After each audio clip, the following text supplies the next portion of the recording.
नमस्कार. या व्हिडिओमध्ये आपण पाहणार आहोत रांगोळीचे वेगवेगळे शेड्स कसे बनवायचे ते. तर त्याच्यासाठी मी एका पेपरवरती पिवळा कलर घेतला आहे आणि त्याचे आपण 2 भाग करून घ्यायचे आहेत. एका भागामध्ये थोडासा पांढरा कलर मिक्स करायचा आहे, जास्तही नाही, अगदी थोडासा. आणि नंतर त्याच भागाचा आणखी एक भाग तयार करायचा आणि त्याच्यामध्ये थोडासा पांढरा कलर मिक्स करायचा. याच्यामुळे आपल्या पिवळ्या कलरच्या 2 लाईट शेड्स तयार झाल्या.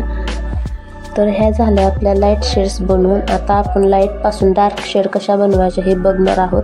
तर त्याच्यासाठी उरलेल्या पिवळ्या भागाचा आणखी 2 भाग केले आहेत आणि त्याच्यामध्ये आता थोडासा केशरी कलर मिक्स करायचा आहे.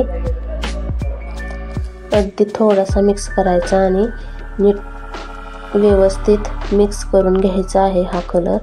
आणि नंतर त्या लाईट शेड्सचे केशरी मिक्स केलेल्या कलरचे आणखी 2 भाग करायचे आहेत.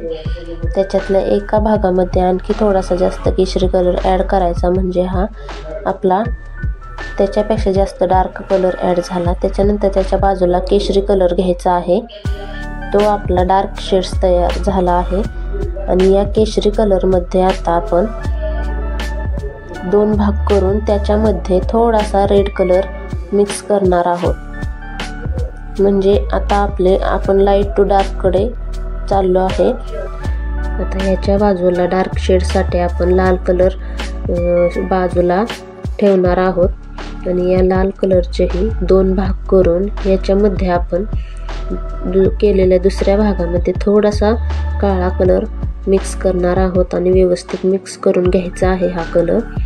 त्याच्यानंतर आपण त्याचेही 2 भाग करून घ्यायचे आहेत आणि याच्यामध्ये आणखी थोडासा काळा कलर मिक्स करायचा आहे. हा आपला सगळ्यात डार्क कलर ॲड झाला आणि याच्या शेजारी आपण काळा कलरही घेऊया, म्हणजे गरज पडली तर आपल्याला तोही वापरता येईल. तर बघूया आपल्या आता किती शेड्स तयार झाले ते.